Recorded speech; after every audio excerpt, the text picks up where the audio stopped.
Yun, meron lang tayong bibigyan ng reaksyon, no? O opinion, itong tungkol sa issue sa ating bansa, mga solid, no? At actually, bali trending din to sa social media ngayon, no? Iba-ibang mga vloggers na ang nagbibigay ng reaction dito. Ito yung tungkol kay pagkakakulong ni Ka Eric at ni Dr. Badoy, no? So, actually, matagal ko na to sana gustong bigyan ng ano no, ng reaction, no. Nung nakulong pa sila Ka Eric, no. Ngayon kasi ano na nakalabas na rin sila, no. Siguro merong ding 1 week, hindi tayo nagkakamali, no, na sila ay na-detain, no. So, sa loob ng congressional house ba yan, no? Kung doon yata sila na i-detain, no? So, yun, sino nga ba ito si Ka Eric, mga kasolid, no? Si Ka Eric, bali isa siyang dating NPA, no? Na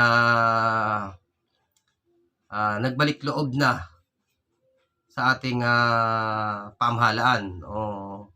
Itinigil na yung kanilang pakikibaka, yung kanilang ipinaglalaban, no? Ay hininto na nila at bumalik loob na sa ating pamahalaan. So meaning isa na rin siya sa bilong na rin siya sa ating community. Isa na rin siyang pangkaraniwang mamamayan, no. Na ayun na may karapatang may kalayaang mabuhay dito sa ating bansa, no. So at ngayon si Ka Eric ay isa ring broadcaster, no, sa SMNI, no. Meron silang programa ni Dr. Badoy, no. So yun, merong sinabi si Ka Eric, no, dun sa kanyang programa na tungkol ito sa pondo ng ating mga mambabatas na pondo sa kanilang travel expenses, no, na may 1.8 billion yung pondo na natitira pa, no.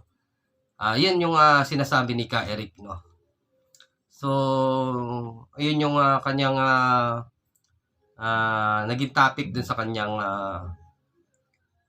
programa na ngayon ay napansin ito ng ating mga mambabatas. Siyempre, ito kasi ay sa pondo rin ng ating mga congressman, no. Itong sinasabi niyang 1.8 billion, no, na travel expenses ng mga mambabatas, no. So, napansin niya yon, no. Kumbaga parang sinisilip ni Ka Eric, no. So ngayon, nagsagawa ng investigasyon yung ating mga congressman, no. At yun, naimbitahan nila si Ka Eric at si Dr. Abadoy, no. Nagkaroon ng investigasyon ngayon, no. At nagkaroon ng hearing sa Kongreso, no. Doon sa sinagawang hearing, mga solid, no, yun na nga nabanggit ni Ka Eric yung tungkol dun sa 1.8 billion na pera o pondo sa travel expenses ng ating mga congressman, no. So yun yung parang kanyang ini-expose, no. Ngayon ang nangyari ay binigyan naman siya ng pagkakataon magsalita, no. Yun nga lang doon sa kanyang pagtatanong na yon ay binalikan din siya ng tanong ng ating mga congressman, no. Kung sino yung sa kanyang sinasabi, saan nagmula yung kanyang sinasabi na yon, at tinatanong ng ating mga congressman kung sino yung kanyang source, no. Subalit yun ay hindi sinagot ni Ka Eric, no. Hindi niya sinabi kung sino yung source niya, no, na kahit anong paikot-ikot na tanong ang sinabi ng ating mga congressman, hindi niya talaga sinabi kung sino yung source niya, no? Doon pinakita ni Ka Eric na talagang naprotektahan niya kung sino man yung source niya, no? So kaya lang siguro dahil hindi nasagot ni Ka Eric yung tanong ng ating congressman, ng ating mga congressman, ay marahil ay parang nakapagdesisyon yung ating congressman na siguro sila ay parang na-prostrate or parang napahiya o pwede ring masabi nating dala ng emosyon doon sa kanilang hearing, no? Medyo may ano na kasi, no, may emotion na rin na nangyayari, no? Medyo nagkakalakasan na rin ng nagbibitawan na rin ng mga malalakas na salita or nagkakaroon na rin ng ng tawag dito yung medyo nagkaroon na rin ng ng emotion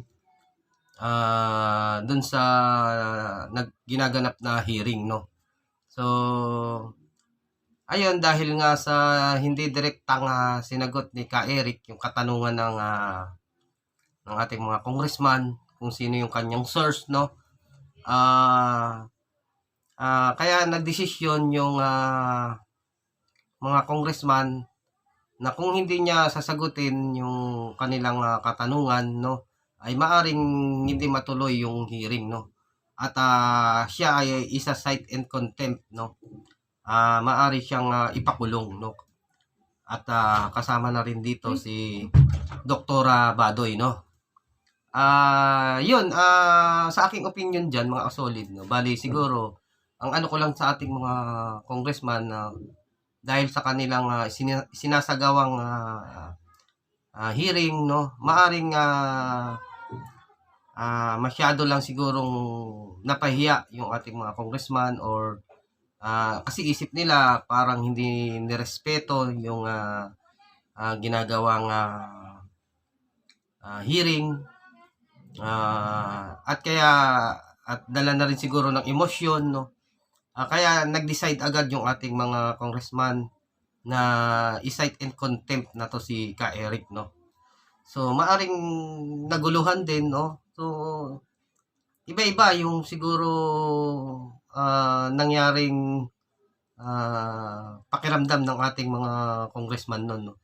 Na siguro ay ito na yung dahilan kung bakit biglaan din yung kanilang naging desisyon, no, na i-cite in contempt nato si Ka Eric Badoy at si Doktora Badoy, no. Yun, mabalik tayo mga kasolid dun sa sinasabi ni Ka Eric na 1.8 billion, no, na pondo mula sa travel expenses ng ating mga congressman, no.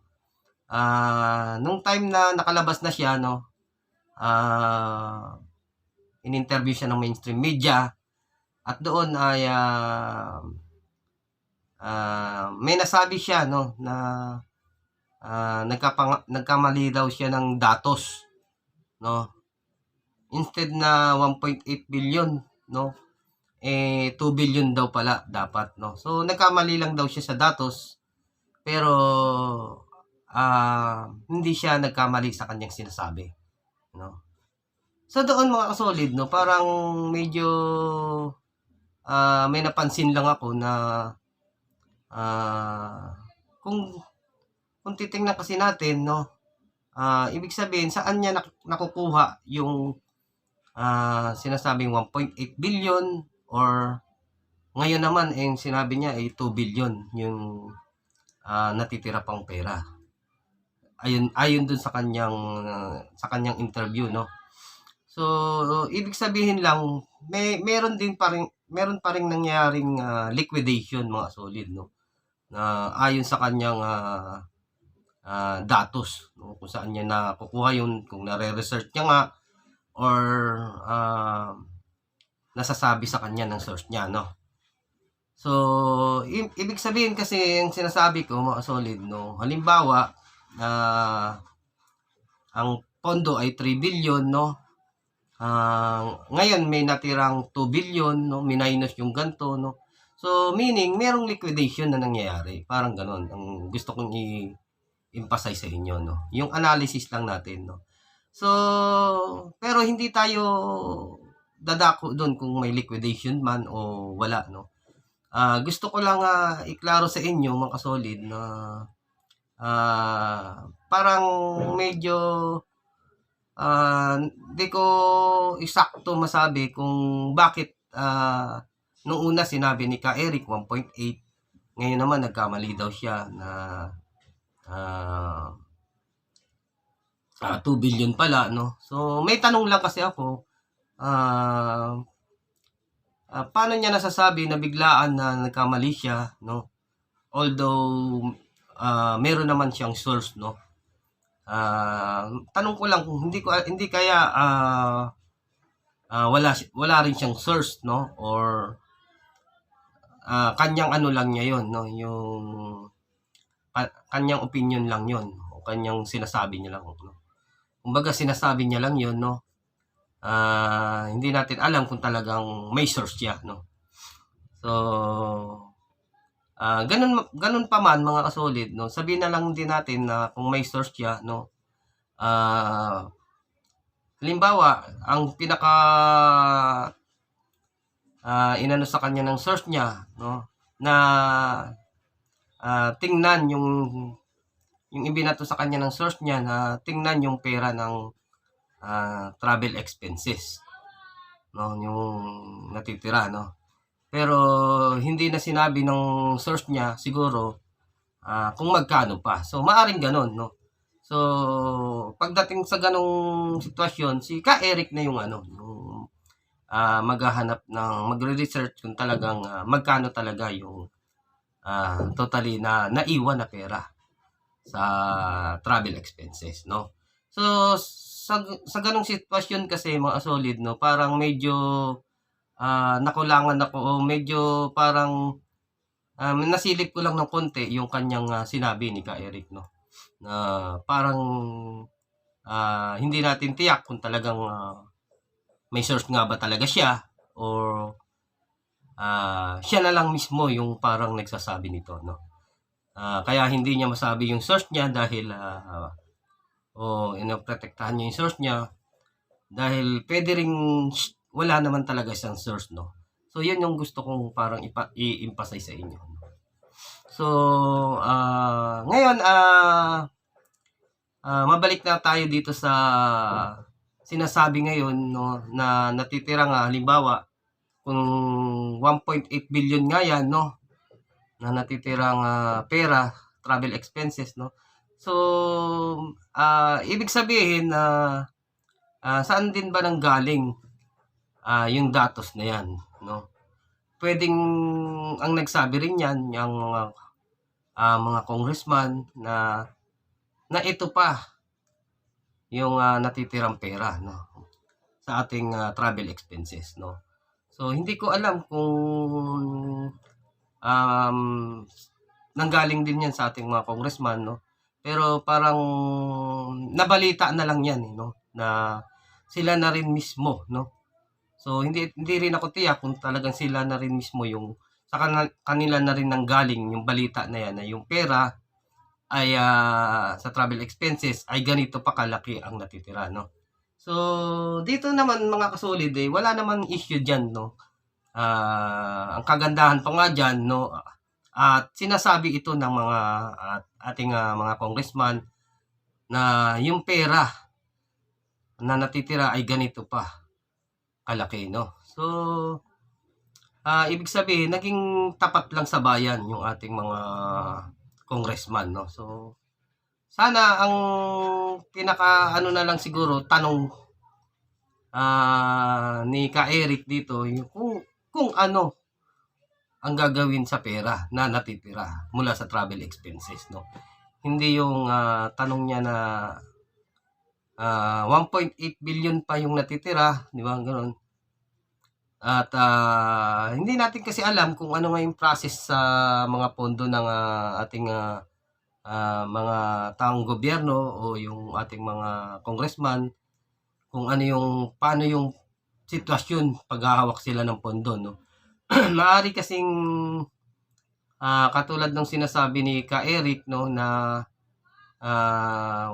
yun na nga, halimbawa kung 1.8 billion yung natitirang pera, eh sa loob ng ilang linggo matapos itong taon, no, napakalaking halaga pa kung biglaan ng magagastos yung ganun, no. So ang inaano dito ni Ka Eric, siyempre may concern din siya dun sa pera, no, kasi kung tutuusin lahat naman tayo dito may concern, no. Siyempre ito ay pera ng taong bayan, mula sa tax ng taong bayan to, na nating lahat mga solid, no. So kada bilang isa sa ating lahat, no, meron tayong ano rito, pakialam, meron tayong concern, no. So yun yung parang pinupunto rito ni Ka Eric, no, na baka kung saan na mapunta yung pera, no, or maaring mapunta na lang sa hindi magandang bulsa. Parang gano'n, no. So ngayon ang gusto ni Ka Eric dito ay talagang maprotektahan yung pera, no. Yung mga mambabatas naman natin, no, very good pa rin yung ginawa nila kung tutuusin, no, na sinabi nila sa taong bayan, na pinaalam nila sa publiko, no, na ganun pa kalaki yung natitirang pera sa travel expenses, no. So parang sa opinion naman natin diyan is kahit papaano ang laki nung natipid ng ating mga mambabatas, no. Na hindi naman siguro para sa atin, no, hindi naman siguro kung kailangan ng gastusin o ubusin bago pumasok itong taon na to, nang kahit na wala namang kapararakan ubusin mo yung pera, mali na yon, no. Kung hindi naman importante gagastusin mo, masasayang lang yung pera, di ba? Siguro mas maganda niyan mga solid, no, maihanap o mapunta yung pera sa magandang kalalagyan ng pera, yung pakinabangan, no, ng pera, no. Siguro dapat yun yung naging topic dito, naging topic sa kanilang usapan, yung pinag-usapan nila kung ano na lang, kung halimbawa kung saan na lang dapat mapunta yung pera na natitira na sa mga magagandang patutunguhan ng pera, yung mapapakinabangan ng maayos, no. So yun dapat yung yung pinag-usapan nila sa hearing, no. Kasi hindi naman direktang tinanong ng mga congressman kung sino yung source mo, di ba? Hindi na dapat yun, no. Dapat pinag-usapan na lang nila to ng maayos, no. Nang sa gayon, katulad niyan, halimbawa, kung ganun nga kalaki yung natitirang pera, mapunta sa maraming pwedeng paglagakan yan, Halimbawa, pwede nating itulong yan sa like say sa mga Department of Health, so kailangan sa mga hospital, no, na magbigay ng mga libreng gamot, no, do sa mga kababayan nating hirap bumili ng gamot, no, or kaya libreng check-up, no, pwede rin, di ba? O kaya naman pambili ng mga kagamitan sa hospital, no. So yun, malaking tulong yun doon, no. So halimbawa rin sa Department of Education, no, makapagpagawa ng mga karagdagang room ng eskwelahan, no, nang sa gayon hindi mahirapan yung mga estudyante na nagsisiksikan sa isang kwarto, no. So madagdagan, no. So malaking tulong, di po ba? Maaari ring pambili ng mga gamit sa school, no, na i-distribute na lang sa mga kababayan nating hirap makabili ng mga school supply, no. So pwede ring lalong-lalong pwede rin sa pagbibigay ng ayuda, no? Sa mga kababayan nating nasa laylayan, yung mga mahihirap nating kababayan, pwedeng bigyan ng bigas, no? Ayuda, no? Sa gayon, katulad niyan, napakamahal ng bigas ngayon, no? Maaaring makatulong yan sa kanila, no? Na may mabigyan man lang ng mga ayudang bigas, no? Nang sa gayon, kung bibili na lang sila uli, hindi na masyadong magaang na, di ba? Kasi kahit papano, may naaabot na tulong sila mula sa gobyerno, no? So, yun ang pinaka-the best sana na pinag-usapan nila rito, no? Ng ating mga mambabatas, no? So, kahit papano naman, nirerespeto rin natin yung ating mga mambabatas, no? Kasi, kung tutuusin, naging fair naman sila. Sinabi nila yung totoong parang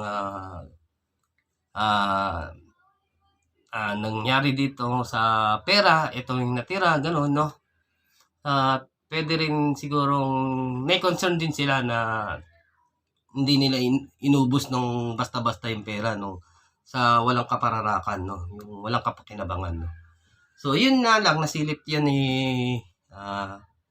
Ka Eric, no? So, doon na nagsimula yung ano, no? So, ang maaring sumobra lang sa kapangyarihan ng ating mga mambabatas, no? Kasi hindi rin naging fair sila, yung parang binigyan nila ng pagkakataon na si Ka Eric na instead na ang tingnan nila yung pera nga na ganong kalaki ang natitira pa, no? Na kung bakit paano na i-distribute yun, or baka kasi isipin ng mga marami kasing mga kababayan natin na pwedeng makapag-isip na baka kung saan na lang mapunta yung pera, no? Sana yung pinalaga ng ating mga mambabatas, yung kaalaga ng ating mga kababayan, no? Inuna sana nila yung pagmamalasakit sa taong bayan, no? Na siyempre, which is yung taong bayan, tayong lahat ay nagbabayad tayo ng tax, no? Kumbaga, pera ng taong bayan yan, no? So, lahat may karapatan na mag-concern dyan or pahalagan yan, o maaring pansinin nga yung pera na yan, no? So, yun, siyempre kay Ka Eric, no? At kay Dr. Abadoy, no? Siyempre, hindi naman natin isinasantabi yung nagawang pagmamalasakit ni Ka Eric, no? Sa taong bayan, siyempre, unang-una naging concern siya dyan sa pera, no? Hindi biro yun, no? Na ang lakas ng loob niya na tanungin yung ating mga congressman, yung ating mga nasa taong gobyerno, na hindi biro yung kanyang tapang, yung kanyang talino, yung kanyang lakas ng loob, no? Na matanong o mapansin yung ganong kalaking pera, no? Na sinasabi nga na saan nga dapat mapunta yung pera na yan, no? Or nasaan na nga ba gagamitin yung pera na yan, no? So, pwede rin sigurong ibalik na lang din sa kaban ng bayan, no? Pero siguro mas maganda na rin yung naging idea ko kanina. So, yun, para kay Ka Eric at Dr. Abadoy, nakakabilib din sila, no? At kahanga-hanga sila, mga kasolid, no? Iba yung kanyang tapang, no? At lakas ng loob, no?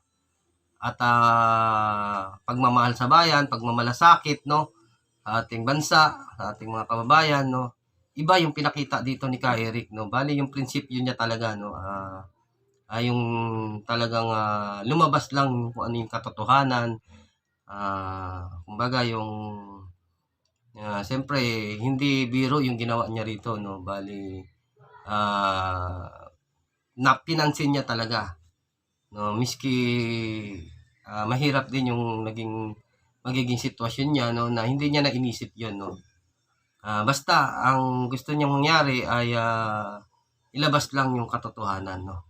So, para kay Ka Eric, no, saludo ako sa iyo, Ka Eric, no, at kay Dr. Abadoy, no. Sana wag kang magbabago, tuloy-tuloy mo lang yung iyong magandang adhikain para sa ating bansa, para sa ating mga kababayan. Yung sobra mong pagmamalasakit, no, ay the best ka nun, Ka Eric, no. So, yun, kung titingnan nga natin, no, to si Ka Eric, no, maaari na isa na pwede rin to sa maging isang taong gobyerno na talagang more on service lang siguro, no, at walang halong ano to, yung pansariling interes, no, kundi ang pagmamahal lang sa ating bansa, sa ating mga kababayan, no. So yun lang mga solid, no. See you in next vlog na lang. Bye bye, God bless you all.